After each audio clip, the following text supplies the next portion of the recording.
नमस्कार दोस्तों, SPS education में आपका स्वागत है। आज मैं आपके लिए लेकर आया हूं विज्ञान के महत्वपूर्ण 25 प्रश्न। अगर आते हैं ये 25 प्रश्न तो आप जो परीक्षा देने जा रहे हैं उसमें 100% आपका सिलेक्शन पक्का। तो शुरू करते हैं आज के ये प्रश्न। अगर अभी तक आपने हमारे चैनल को सब्सक्राइब नहीं किया है तो चैनल को सब्सक्राइब कर लीजिए, बेल आइकन पे क्लिक करिए जिससे आने वाली वीडियोज़ का पता चलता रहे और साथ अवश्य देखें। तो शुरू करते हैं आज के विज्ञान के प्रश्न। आज का हमारा पहला प्रश्न है, जीवाणुओं को नष्ट करने के लिए निम्नलिखित में से किस गैस का प्रयोग किया जाता है? प्रश्न के ऑप्शंस हैं, option A chlorine, option B oxygen, option C hydrogen, option D neon. तो मित्रों, इसका सही उत्तर क्या होगा? जब भी आपके सामने कोई प्रश्न आता है तो आप कोशिश किया करिए कि उस प्रश्न के उत्तरों को एलिमिनेट करिए, जिससे कि काफ़ी कुछ आपका वहाँ, जैसे ऑक्सीजन है, ऑक्सीजन तो नष्ट करने के काम नहीं आती है, हमारे जीवन के लिए मुख्य गैस है, तो ये तो नहीं हो सकता है। हाइड्रोजन भी नहीं हो सकता है। तो अब बचे क्लोरीन और नियॉन। तो इसमें आप बाइफरकेट कर सकते हो, अलग अलग करने की कोशिश कर सकते हो, तो आपको सही आंसर किसी हद तक आप उस आंसर के नज़दीक पहुँच जाते हो। तो इसका सही उत्तर होगा क्लोरीन। जीवाणुओं को नष्ट करने के लिए हम क्लोरीन का इस्तेमाल करते हैं। हमारा अगला प्रश्न है, कहाँ काम करने वाले व्यक्तियों को ब्लैक लंग रोग हो जाता है?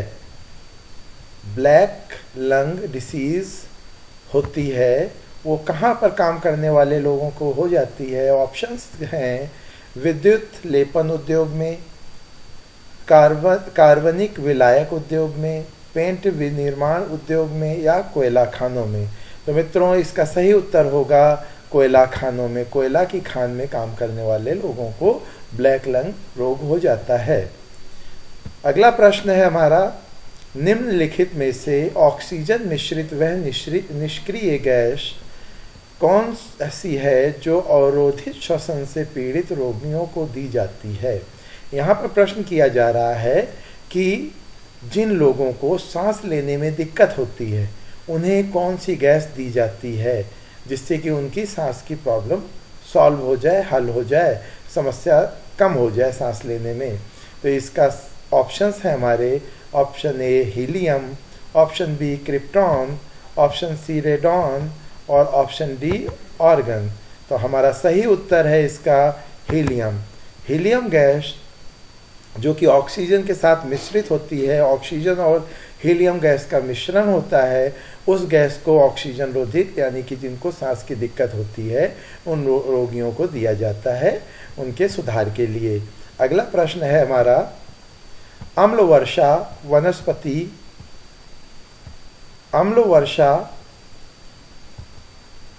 वनस्पति को नष्ट कर देती है क्योंकि उसमें, अम्ल वर्षा जो होती है वनस्पति को नष्ट कर देती है क्योंकि उसमें क्या होता है? ऑप्शन ए नाइट्रिक अम्ल होता है, ऑप्शन बी ओजोन होती है, ऑप्शन सी कार्बन मोनोऑक्साइड होती है, ऑप्शन डी है हमारा सल्फ्यूरिक अम्ल होता है। तो मित्रों, इसका सही उत्तर होगा अम्ल वर्षा में सल्फ्यूरिक अम्ल अत्यधिक मात्रा में होता है, इसलिए इसका ऑप्शन डी सही होगा कि अम्ल वर्षा के कारण वनस्पति नष्ट हो जाती है क्योंकि इसमें सल्फ्यूरिक अम्ल होता है। हमारा अगला प्रश्न है, एरोसॉल किस चीज़ का उदाहरण है? एरोसॉल उदाहरण है, एग्जाम्पल है किस चीज़ का? ऑप्शन ए दूध का, ऑप्शन बी नदी के जल का, ऑप्शन सी धुएं का, ऑप्शन डी रुधिर का। तो ये एरोसॉल क्या है मित्रों? एरोसॉल एक तरह का धुआं होता है, इसका ऑप्शन सी करेक्ट होगा, धुआं। अगला प्रश्न है हमारा, धूम कोहरा मौजूद आंखों में जलन पैदा करने वाला एक शक्तिशाली द्रव्य है। हमारे आंखों में जब हम सड़क पे निकले होते हैं तो एकदम कभी कभी हमारे आंखों में एकदम जलन सी उत्पन्न होती, तो किसके कारण? वो क्या है, ऐसा कौन सी चीज़ है? ऑप्शंस हमारे दिए गए हैं, nitric oxide, sulphur dioxide, परऑक्सी acetyl nitrate और कार्बन डाइऑक्साइड। तो मित्रों, इसका सही उत्तर होगा परऑक्सी एसिटिल नाइट्रेट यानी कि सी ऑप्शन हमारा करेक्ट होगा, जिसकी वजह से हमें आँखों में जलन महसूस होती है। अगला प्रश्न है हमारा, वायुमंडल में कौन सी गैस पराबैंगनी किरणों का अवशोषण कर लेती है? ऐसी कौन सी गैस है हमारी वायुमंडल में जो अल्ट्रावायलेट रेज को अपने अंदर ले लेती है, सोख लेती है, को ख़त्म करने की कोशिश करती है, ख़त्म कर देती है? ऑप्शन है मित्रों, ozone, option B methane, option C nitrogen, option D helium. तो हमारा सही उत्तर होगा इसका ऑप्शन ए ओजोन। जो ओजोन है, ओजोन लेयर भी कहते हैं हम उसको, ओजोन गैस की जो लेयर है वो अल्ट्रावायलेट रेज को अवशोषित करती है, जिससे कि सूर्य की अल्ट्रावायलेट रेज हम तक नहीं पहुंच पाती हैं, हानिकारक किरणें हम तक नहीं पहुंच पाती हैं। हमारा अगला प्रश्न है, कृत्रिम वर्षा या मेघ बीजन के लिए प्रायः प्रयोग किए जाने वाले रासायनिक द्रव्य हैं। कृत्रिम वर्षा के लिए किस रासायनिक द्रव्य का इस्तेमाल किया जाता है? ऑप्शंस हैं हमारे, सिल्वर आयोडाइड, सोडियम क्लोराइड, सूखी बर्फ या सभी। मित्रों इसका सही उत्तर क्या होगा? इसका सही उत्तर होगा ये सभी, ऑप्शन डी हमारा सही उत्तर होगा। कृत्रिम वर्षा के लिए सिल्वर आयोडाइड, सोडियम क्लोराइड, सूखी बर्फ, ये सभी चीज़ें प्रयुक्त की जाती हैं। हमारा अगला प्रश्न है, हरे फलों को कृत्रिम रूप से पकाने के लिए प्रयुक्त गैस है। हरे फलों को आर्टिफिशियल रूप से किस गैस के द्वारा पकाया जाता है? ऑप्शंस हैं ethylene, option B acetylene, option C ethane, option D methane. सही उत्तर है हमारा एथिलीन, ऑप्शन ए एथिलीन को हरे फलों को आर्टिफिशियल रूप से समय से पहले पकाने के लिए इस्तेमाल किया जाता है। हमारा अगला प्रश्न है आज का, निम्नलिखित में से कौन सा पीड़क नाशी ओजोन का हौस करता है, यानी कि ओजोन को नष्ट करता है? हमारे ऑप्शन हैं DDT, option B benzene, option C methyl bromide, option D ethylene ozonide. तो हमारा करेक्ट आंसर है इसका ऑप्शन सी, मेथिल ब्रोमाइड जो होता है वो ओजोन को नष्ट करता है। चलते हैं अपने अगले प्रश्न पर। इनमें से किस आधुनिक मानव का सीधा पूर्वज माना जाता है? अर्थात मानवों का पूर्वज किसको माना जाता है? ऑप्शन है Ramapithecus, Homo habilis, option C होमो इरेक्टस, ऑप्शन डी इनमें से कोई नहीं। तो इसका सही उत्तर होगा ऑप्शन सी होमो इरेक्टस। होमो इरेक्टस को मनुष्य का, मानव का सीधा पूर्वज माना जाता है, डायरेक्ट सबसे नज़दीकी पूर्वज है। प्राणी जिसे मानव ने सबसे पहले पालतू बनाया संभवतः था, मनुष्य ने सबसे पहले किस जानवर को पालतू बनाया था? ऑप्शन ए है कुत्ता, ऑप्शन बी घोड़ा, ऑप्शन सी सुअर, ऑप्शन डी गाय। तो इसका हमारा सही उत्तर है कुत्ता। मानव ने सबसे पहले कुत्ते को पालतू बनाया था मित्रों।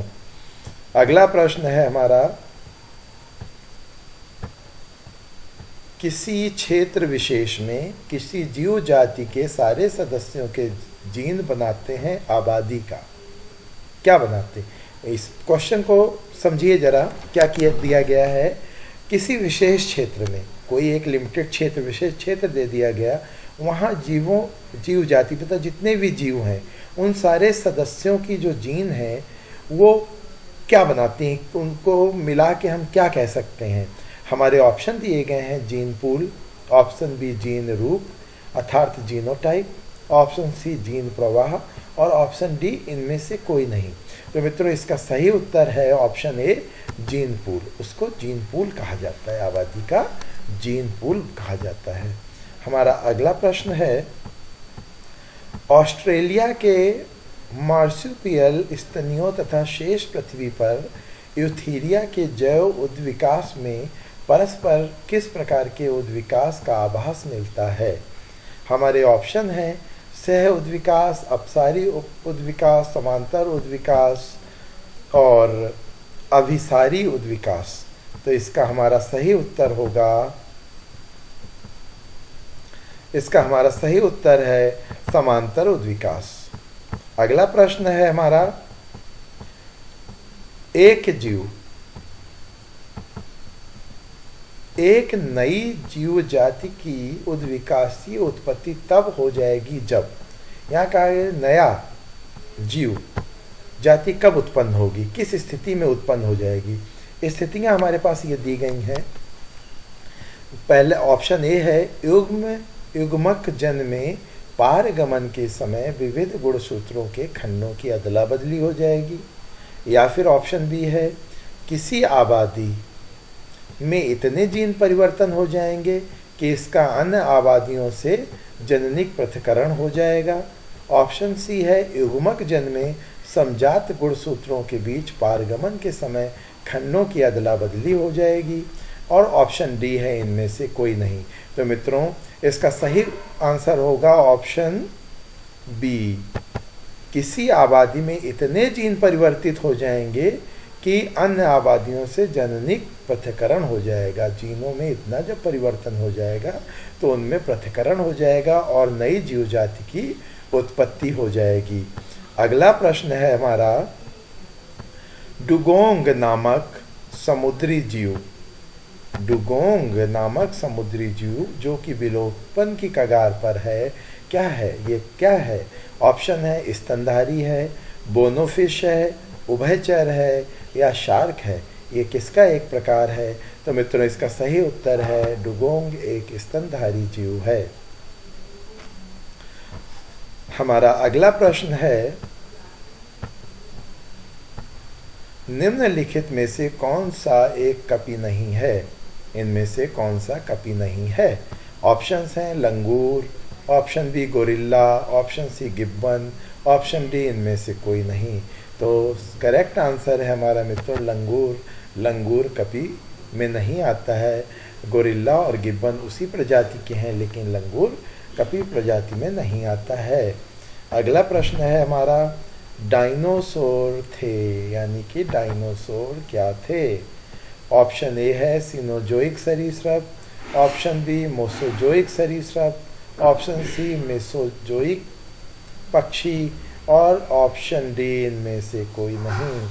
तो हमारा सही उत्तर है ऑप्शन बी मेसोजोइक सरीसृप। डायनासोर एक तरह से मेसोजोइक सरीसृप की श्रेणी में आते हैं। हमारा अगला प्रश्न है, इनमें कौन सा जंतु कुछ ही समय पूर्व विलुप्त हुआ है। अभी बहुत जल्दी विलुप्त होने वाला कौन सा जीव है। ऑप्शन ए है डोडो, ऑप्शन बी है डायनासोर, ऑप्शन सी है मैमथ और ऑप्शन डी है इनमें से कोई नहीं। तो डायनासोर तो बहुत पहले विलुप्त हो चुका था। इसका सही ऑप्शन है ऑप्शन ए डोडो। डोडो अभी जल्द ही विलुप्त होने वाला जीव है। हमारा अगला प्रश्न है, मानव रक्ताधान के लिए कौन सा रक्त समूह सर्वात्रिक दाता होता है, यानी कि सर्वदाता की श्रेणी में किस रक्त समूह को रखा जाता है। तो मित्रों ऑप्शन है बी प्लस समूह, ओ, ए बी, ए प्लस। तो इसका सही उत्तर होगा ओ समूह। ओ ग्रुप का जो ब्लड होता है वो सभी के को दिया जा सकता है, यानी कि ओ ग्रुप वाला जिसके भी ओ ग्रुप है वो किसी को भी अपना रक्तदान कर सकता है। तो मित्रों, अगर अभी तक आपने हमारे चैनल को सब्सक्राइब नहीं किया है तो चैनल को सब्सक्राइब करें, वीडियो को अंत तक देखें और अगर वीडियो अच्छी लगे तो लाइक अवश्य करें। चलते हैं अपने अगले प्रश्न पर। हमारा 21वां प्रश्न है, चर्म रोग के उपचार में प्रयोग किए जाने वाले रेडियो आइसोटॉप है। स्किन डिसीजेज में किस रेडियो आइसोटॉप का यूज़ किया जाता है। मित्रों ऑप्शन है हमारे रेडियो सीसा, रेडियो कोबाल्ट, रेडियो फास्फोरस और रेडियो आयोडीन। तो मित्रों इसका सही उत्तर होगा radio phosphorus. Radio phosphorus is the correct answer. Radio phosphorus का इस्तेमाल किया जाता है। हमारा अगला प्रश्न है, बहुत अधिक ऊंचाई पर मनुष्य की लाल रुधिर कणिकाएं में क्या परिवर्तन आता है? जब बहुत ऊंचाई पर होते हैं तो मनुष्य की रेड ब्लड सेल्स जो होती हैं उनमें क्या चेंजेज आते हैं?